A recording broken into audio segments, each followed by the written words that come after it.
अस्सलामुअलैकुम व्यूअर्स। तो कैसे हैं आप सब? आई होप सब ठीक ठाक होंगे। तो आज का हमारा जो टॉपिक है इंग्लिश लैंग्वेज कोर्स का वो है दी प्रोनाउन। प्रोनाउन हम पहले भी पढ़ चुके हैं। इससे पहले हम पढ़ चुके हैं, क्या क्या पढ़ चुके हैं आई होप सबको याद ही होगा। क्या? What is grammar, what is noun, kinds of noun, ये हम सब कुछ पढ़ चुके हैं। इस वीडियो में हम पढ़ेंगे pronoun and the 7 kinds of pronoun. So are you guys are ready? लेकिन उससे पहले आप लोगों को क्या करना है? करना सिर्फ इतना है कि आप लोगों को सिर्फ सब्सक्राइब का बटन प्रेस करना है एंड वीडियो को लाइक करना है, शेयर करना है। ओके, सो चलते हैं, वीडियो स्टार्ट करते हैं। तो सबसे पहले हम प्रोनाउन की डेफिनेशन को पढ़ लेते हैं कि what is pronoun. Pronoun is a word which is used instead of a noun और नाउन इक्विवेलेंट। मतलब कि प्रोनाउन वो वर्ड है जो कि यूज होता है किसकी जगह पर? नाउन की जगह पर। या ठीक है, आई होप आप लोगों को प्रोनाउन की डेफिनेशन आ गई होगी। अब चलते हैं 7 काइंड्स ऑफ प्रोनाउन की तरफ। So there are 7 kinds of pronoun which are personal pronoun, reflexive pronoun, demonstrative pronouns, distributive pronoun, indefinite pronoun, relative pronoun, interrogative pronoun। अब ये सारे जो प्रोनाउन हैं उनकी जो डेफिनेशन होगी वो सेम होगी, वो यूज़ तो होंगे ही नाउन की बजाय ही, इंस्टेड ऑफ अ नाउन ही, लेकिन अलग अलग जगह पर अलग अलग जो हैं वो काइंड्स ऑफ प्रोनाउन यूज़ होंगे। जैसे कि नाउन में हमने पढ़ा था कि डिफरेंट जगह पर different kinds of noun use होते हैं, तो इसी हिसाब से डिफरेंट जगह पर different kinds of pronoun use होते हैं। अब चलते हैं personal pronoun की तरफ। That what is personal pronoun? A personal pronoun is also called because it stands for personal pronouns को इसीलिए कहा जाता है क्योंकि ये इन चीज़ों के लिए स्टैंड करता है, मतलब इन चीज़ों के लिए इस्तेमाल होते हैं। प्रोनाउन इन चीज़ों के लिए इस्तेमाल होते हैं। कौन कौन सी चीज़ों के लिए? द पर्सन स्पीकिंग, वो पर्सन जो बोल रहा है, द पर्सन स्पोकन टू, और दूसरा पर्सन जो उससे बात कर रहा है, मतलब 2 पर्सन जो है वो आपस में बात कर रहे हैं, और तीसरा जिसके बारे में बात हो रही है जो कि गायब है। ठीक है, अब देखें कि मैं बात कर रही हूँ, आई एम स्पीकिंग। ठीक है, तो मैं बात कर रही हूँ, मैं फर्स्ट पर्सन हूँ जो कि बोल रही हूँ। मैं बोल किससे रही हूँ? आपसे मुखातिब हूँ, आपको बोल रही हूँ एज यू आर। ठीक है, और मैं किस बारे में बात कर रही हूँ? तो ठीक है, तो हम ग्रामर के बारे में बात कर रहे हैं।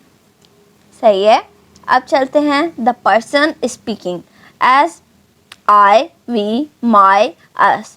मतलब जो भी पर्सन बोल रहा है उसके लिए हम यूज़ करेंगे as, I, we, my, us.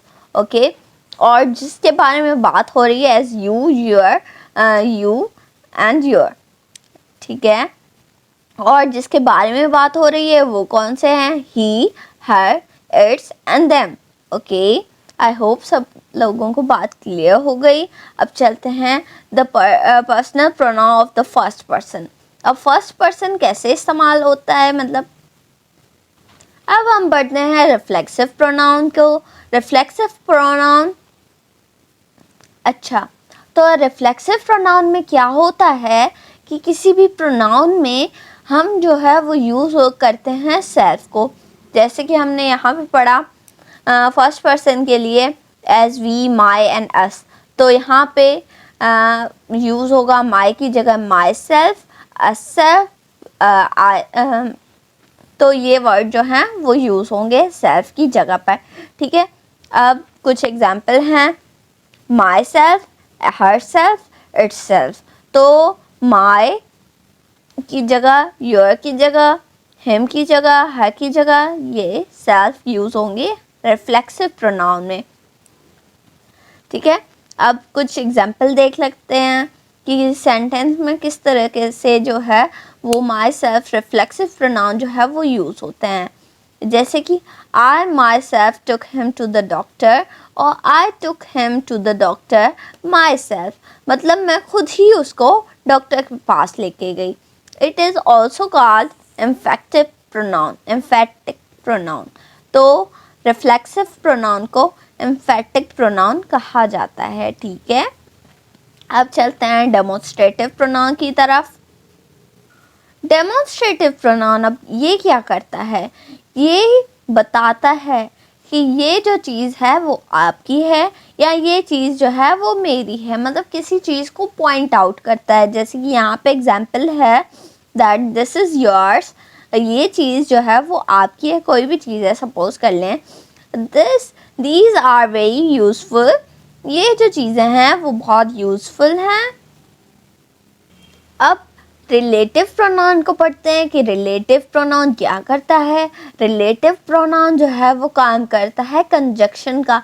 Conjunction का काम क्या होता है, किसी सेंटेंस को दो सेंटेंस को आपस में ज्वाइन करवाना। तो इसी तरह रिलेटिव प्रोनाउन का भी यही मतलब है कि दो सेंटेंस को आपस में ज्वाइन करवाता है। कैसे ज्वाइन करवाता है, एग्जाम्पल में देख लें। I met the doctor is my neighbour, मैं डॉक्टर से मिली, डॉक्टर जो थे वो मेरे पड़ोसी थे, ठीक है। अब यहाँ पे एग्जाम्पल में I met the doctor and he is my neighbour, and जो है वो ही के साथ लगा हुआ है, ठीक है। ही जो है वो प्रोनाउन है, तो ये रिलेटिव प्रोनाउन एंड जो है वो लग गया। क्यों, क्योंकि ये जो है वो ज्वाइन करवाया है दूसरे सेंटेंस के साथ, ठीक है। यहाँ पे दूसरा सेंटेंस देख लें, I met the doctor who is my neighbour, तो हु भी जो है वो काम कर रहा है किसकी जगह पर, प्रोनाउन की जगह पर, ठीक है। प्रोनाउन की जगह पर काम कर रहा है रिलेटिव प्रोनाउन ने। हु रिलेटिव प्रोनाउन क्या करता है, मतलब ज्वाइन करवाता है, जैसे कि कंजक्शन ज्वाइन करवाता है दो सेंटेंस को, उसी तरह प्रोनाउन में जो है वो ज्वाइन कौन करवाता है, रिलेटिव प्रोनाउन ज्वाइन करवाता है। अब रिलेटिव प्रोनाउन में कौन कौन से वर्ड यूज़ होते हैं। रिलेटिव प्रोनाउन में यूज़ होते हैं हु एंड हुम, ये दो वर्ड्स जो हैं वो यूज़ होते हैं पर्सन के लिए। देखें, God helps those who helps themselves, खुदा उनकी मदद करता है जिनकी मदद वो जो अपनी मदद आप करते हैं, ठीक है। This is a boy home I saw near the bridge, ये वही लड़का था जिसको मैंने ब्रिज के करीब देखा था, ठीक है। तो यहाँ पे हु एंड हुम जो है वो रिलेटिव प्रोनाउन की तरह यूज़ हो रहे हैं। अब पढ़ते हैं डिस्ट्रीब्यूटिव प्रोनाउन को कि डिस्ट्रीब्यूटिव प्रोनाउन जो है वो क्या रेफ़र करता है। ये रेफ़र करता है पर्सन और थिंग, किसी भी पर्सन या थिंग को one time at a time, मतलब एक इंसान को या एक चीज़ को जो है वो रेफ़र करता है एक टाइम पर। जैसे कि each of us has won a price, हम सब ने जो है, हम सब में से सब ने जो है वो प्राइज़ जीता। neither of them is honest, मतलब एक ही वक्त में हर चीज़ को जो है वो पॉइंट आउट करता है, ठीक है। अब चलते हैं इंडेफिनेट प्रोनाउन की तरफ। इंडेफिनेट प्रोनाउन क्या करता है, रेफर्स टू अ पर्सन और अ थिंग, ये जो है वो किसी पर्सन को या किसी थिंग को जो है वो पॉइंट आउट करता है इन अ जनरल वे, एक जनरल वे में, and not to any particular person और थिंग, मतलब हर चीज़ को या हर किसी पर्सन को जो है वो पॉइंट आउट नहीं करता, लेकिन सिंपल वे में, जनरल वे में पॉइंट आउट करता है। जैसे कि यहाँ पे एग्जाम्पल है, मैनी लॉस्ट देयर लाइव्स, बहुतों ने अपनी ज़िंदगी गंवाई। नोबडी अटेंडेड द मीटिंग, मतलब किसी ने भी मीटिंग जो है वो अटेंड नहीं की। तो यहाँ पे जो है वो इंडेफिनेट प्रोनाउन जो वो शो कर रहा है किसी जनरल वे में पर्सन्स को या थिंग्स को, ठीक है। अब इंट्रोगेटिव प्रोनाउन क्या होता है। इंट्रोगेटिव का मतलब ही है कि कोई सवाल करना, सवाल या निशान आ जाना, क्वेश्चन मार्क जिसको कहते हैं। तो मतलब कोई सवाल जो किसी भी मतलब प्रोनाउन के एंड में जो है वो सवाल का निशान है या ठीक है, तो वो जो है वो इंट्रोगेटिव प्रोनाउन में शुरू होते हैं यूज वर्ड। तो pronoun is a use in making asking questions.